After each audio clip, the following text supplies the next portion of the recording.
Oi, gente, tudo bem?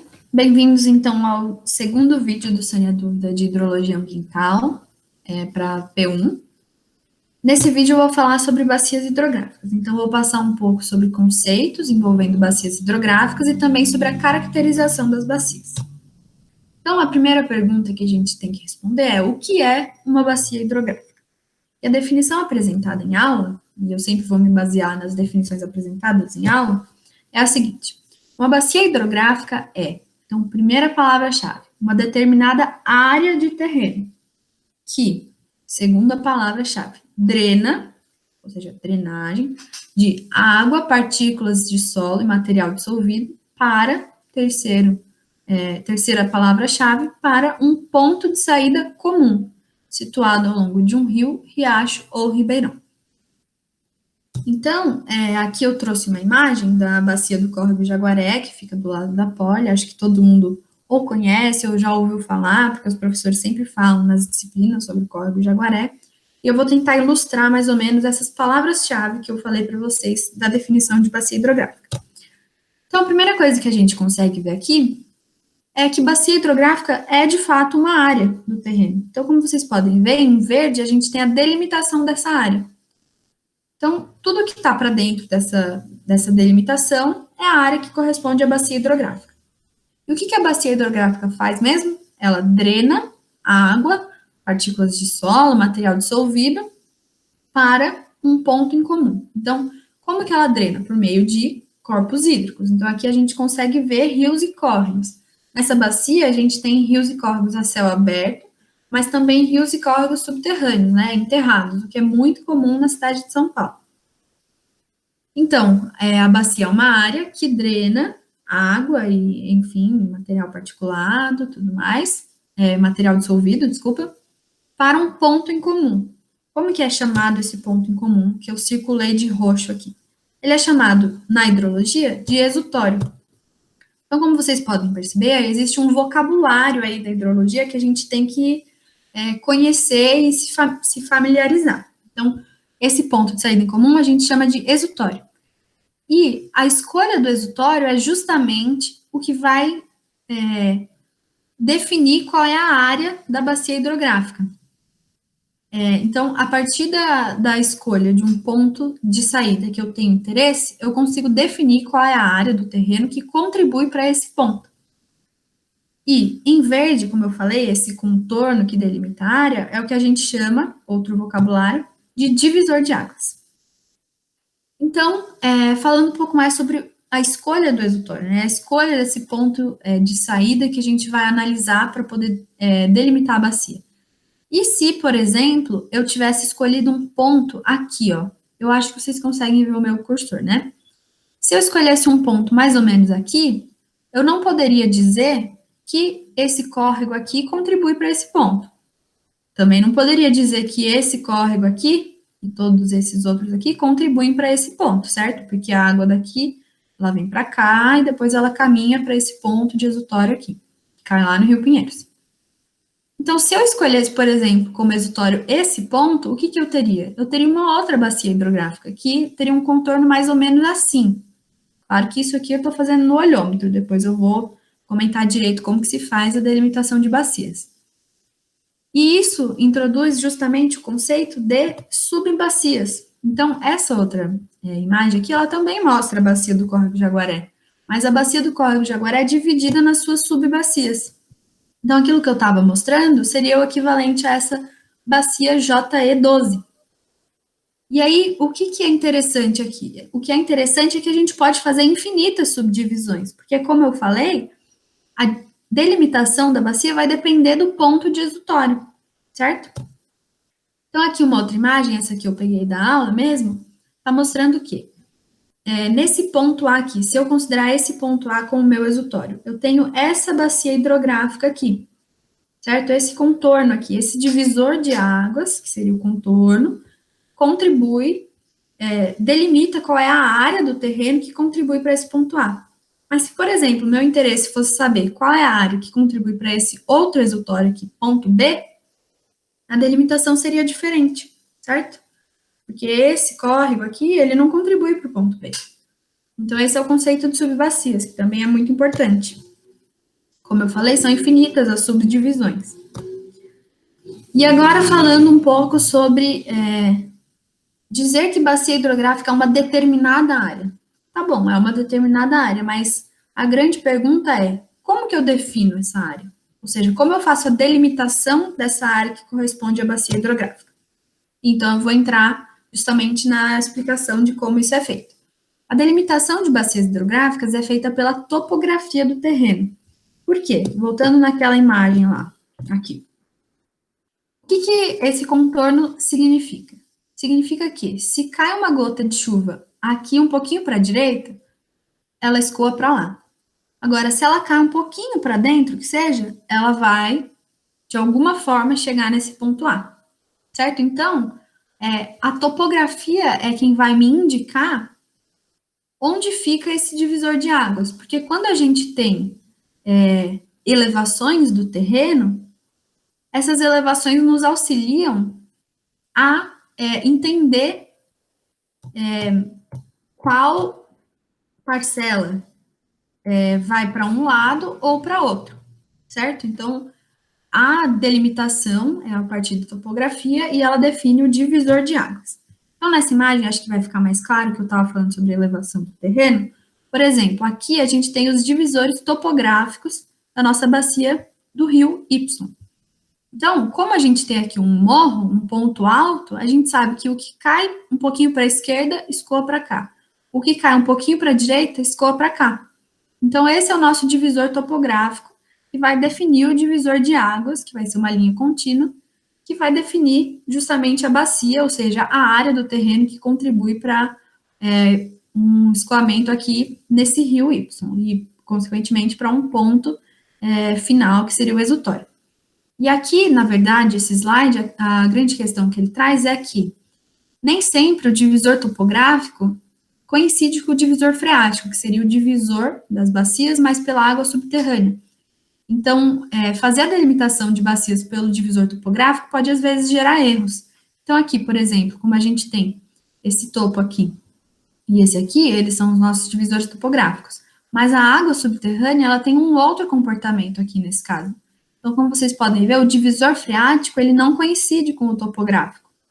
Que isso significa que uma gotinha de água aqui um pouquinho para a esquerda, ela não contribui para o rio Y, como diz o divisor topográfico. Ela contribui para o rio X. Mas, assim, isso não é completamente abordado na disciplina, como resolver isso, mas é um conceito que é importante que vocês tenham em mente. E aí, falando sobre a importância de se estudar bacias hidrográficas, uma primeira importância se relaciona justamente à gestão de recursos hídricos, porque a bacia hidrográfica, ela é a unidade de gestão de recursos hídricos.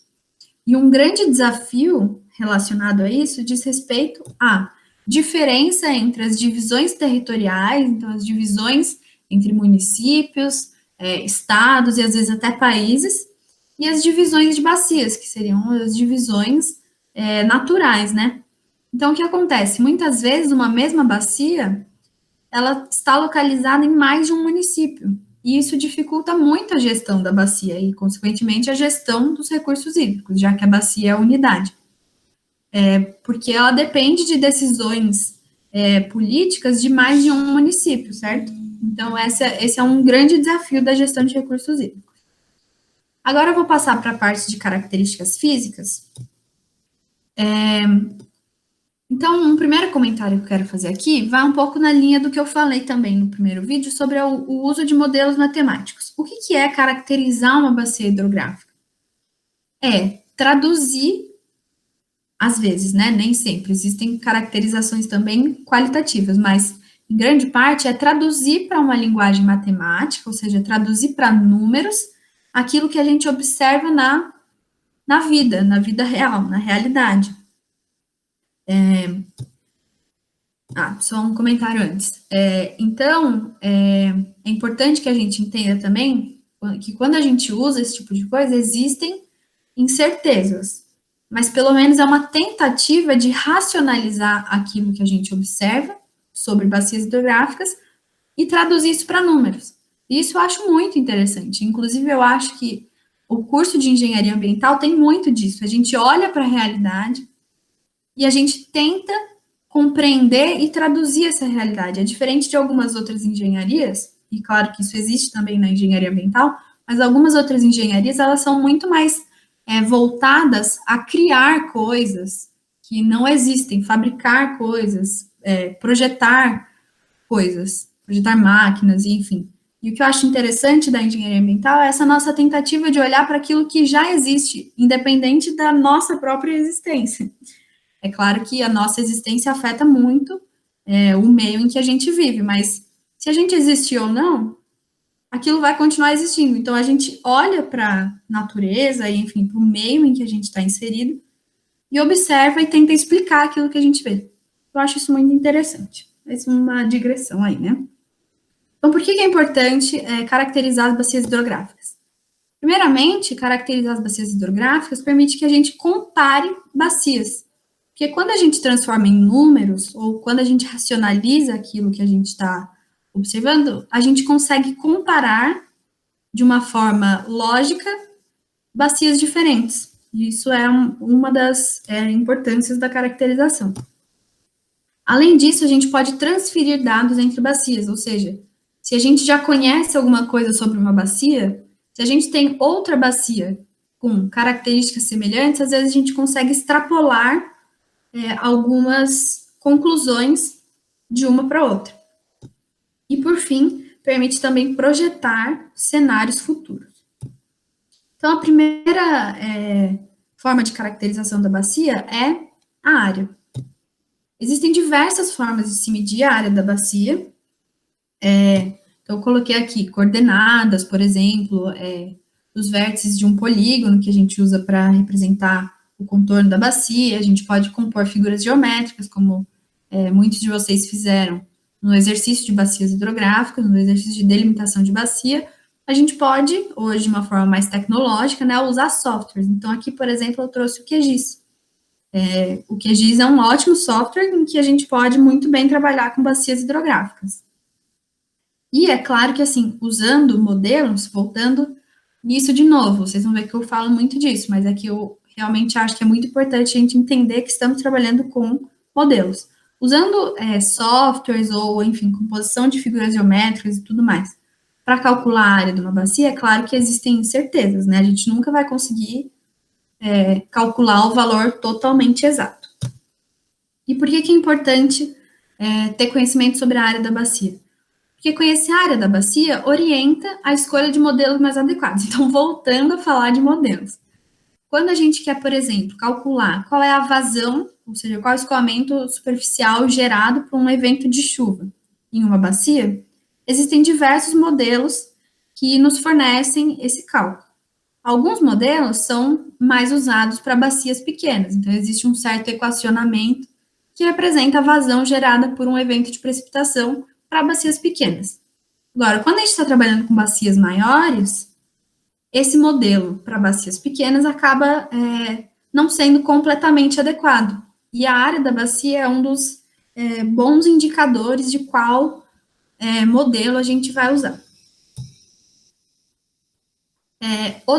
Entrando em outro assunto, então, agora sobre caracterização de bacias.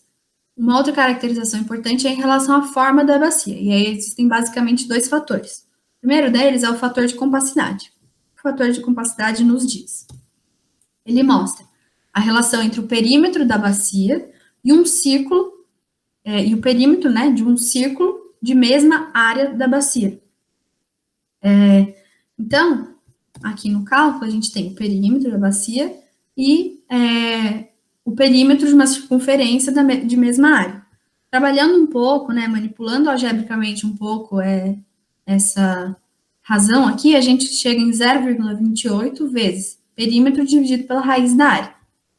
E esse valor, esse fator de compacidade, ele é sempre maior ou igual a 1. Só que eu quero fazer um comentário aqui muito importante. Eu tenho certeza absoluta que muito mais importante do que a gente saber calcular esse fator de compacidade é a gente entender o que ele nos diz, o que ele nos indica.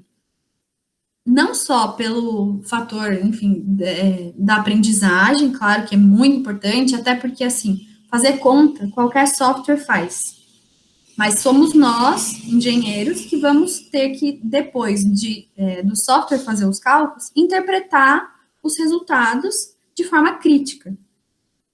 Bom, mas isso é um dos motivos de por que é importante analisar criticamente. O outro motivo, que acho que é o que todo mundo está interessado agora, é que é esse tipo de raciocínio que é cobrado em prova. Então, não adianta você saber calcular o fator de compacidade se você não souber explicar ele, o que ele significa e como ele impacta os eventos que acontecem na sua bacia. Então, vamos analisar um pouco. Vou gastar um pouquinho de tempo nisso, porque eu acho importante. O que significaria um KC igual a 1? Significaria que a minha bacia tem um formato perfeito de uma circunferência, certo? Porque aí o perímetro dela seria exatamente o perímetro de uma circunferência de mesma área.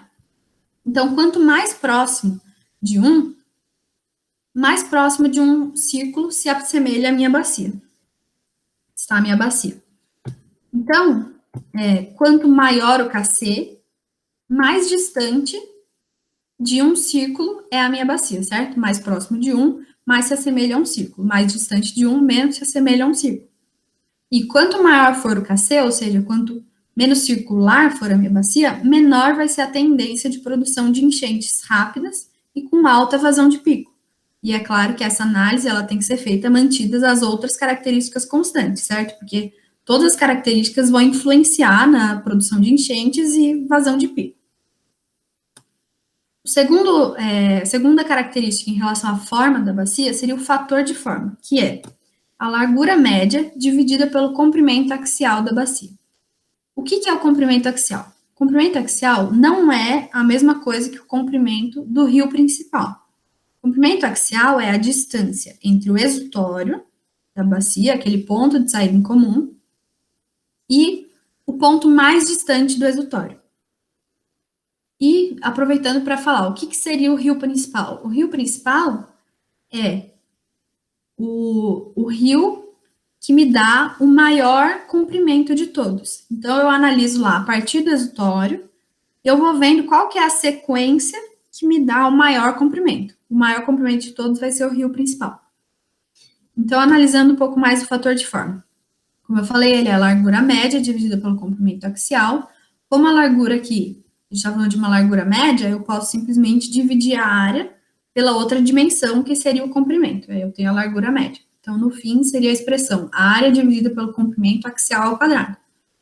Mas, voltando nessa questão, mais importante do que calcular é entender o que significa. O que significaria um fator de forma pequeno? Significaria que eu tenho uma largura pequena e um comprimento grande, certo? Ou seja, se eu tenho uma largura pequena e um comprimento grande, eu tenho uma bacia que é alongada. E se a minha bacia é alongada, menor vai ser a tendência de produção de enchentes rápidas e com alta vazão de pico. Então, a lógica é sempre essa. Entendam como calcula, entendam o que significa e entendam como isso impacta nos eventos dessa bacia, que seriam as enchentes, em que a gente pode avaliar o tempo, de produção dessa enchente e a vazão de pico. Outra caracterização importante, e agora a gente passa para caracterizações qualitativas e não quantitativas, seria em relação ao uso do solo. O uso do solo influencia a infiltração e a velocidade do escoamento. Então, aqui nessa imagem, a gente tem a imagem de São Paulo, da cidade de São Paulo, e a gente consegue ver que grande parte do solo aqui, ele é impermeabilizado justamente pelo uso do solo urbano. O que acontece quando a gente tem um solo impermeabilizado? A gente tem menor infiltração da água que chega na superfície e maior a velocidade do escoamento, consequentemente. Em contraponto, a gente tem aqui uma outra imagem de uma floresta. Então, se você tem um uso de solo de floresta, além da infiltração ser maior, porque o solo é menos impermeabilizado, a gente tem outro fenômeno muito importante aqui, que seria a interceptação. O que é a interceptação? É quando as folhas das árvores interceptam, literalmente, as gotas de chuva. As gotas de chuva ficam presas nas folhas das árvores, pelo menos por algum tempo, depois elas podem até cair. Fazendo isso, a velocidade do escoamento diminui, porque ele é retardado justamente por essa interceptação. Outro aspecto importante seria o tipo de solo. O tipo de solo, principalmente em relação à permeabilidade do solo. Então, a gente tem outras matérias que exploram mais isso, né? Principalmente na parte de mecânica do solo, poluição do solo e tudo mais. Mas a gente já sabe que um solo arenoso, ele é mais permeável. Então, menor vai ser o escoamento superficial, porque mais a água vai infiltrar de forma mais rápida nesse solo. Em contraponto, a gente tem um solo argiloso, que tem permeabilidades menores, então acaba gerando maiores escoamentos superficiais. Outra característica importante é a declividade. E a declividade, ela influencia na velocidade do escoamento. Quanto maior a declividade, maior a velocidade. Acho que isso é até intuitivo, certo? Existem diferentes formas de calcular a declividade. Lembrando que são equacionamentos que tentam, de forma mais precisa possível, calcular a declividade, ou mais precisa ou mais adequada, né? Às vezes, um modelo mais simples, ele é mais adequado, porque ele é mais fácil de ser aplicado, mais rápido, e ele representa bem a realidade dele. Então, não é porque ele é mais complexo que ele é melhor. Então, eu vou só apresentar de forma rápida aqui os 3 cálculos para a declividade que foram apresentados em aula. Então, a gente tem a declividade S1, que nada mais é do que a diferença de cota entre o ponto inicial do rio principal e o exutório, dividido pelo comprimento total do rio principal. Aí a gente tem declividade S2, que é o que a gente tem que fazer. Então, podem ver que ele já é um pouco mais complexo. A gente tem que traçar uma reta aqui, que vai dividir esse traçado da declividade, de forma que, acima dessa reta, a gente tem uma área igual à área que ficou abaixo dessa reta. E aí, depois, a gente calcula a declividade multiplicando essa área por 2 e dividindo pelo comprimento ao quadrado. E aí, a gente tem a declividade 3, S3, que basicamente divide esse rio principal em mais de um trecho e calcula a declividade, o comprimento para cada um deles. Então, a gente acaba discretizando um pouco mais. Por fim, tem a densidade de drenagem. A densidade de drenagem, primeiro a gente tem a densidade de cursos d'água, na verdade, que seria o número de cursos d'água por unidade de área. Quanto maior a densidade de cursos d'água, mais cursos d'água eu tenho por unidade de área daquela bacia. E também temos a densidade de drenagem, que é o comprimento total de cursos d'água por unidade de área. O que significaria uma densidade de drenagem alta? Significa que a gente tem muitos cursos d'água e um comprimento de cursos d'água, na verdade, que é grande por unidade de área. Consequentemente, a gente tem uma vazão de pico maior, mantidas as outras características constantes. Lembrem disso sempre. Por quê? Porque a gente tem uma grande contribuição desses cursos d'água para uma vazão lá no nosso exutório. Então, com isso, eu acabo esse vídeo. O próximo assunto vai ser precipitação, que é um assunto um pouco mais complexo e um pouco mais longo, mas também muito importante. Então, espero vocês no próximo vídeo. Até mais.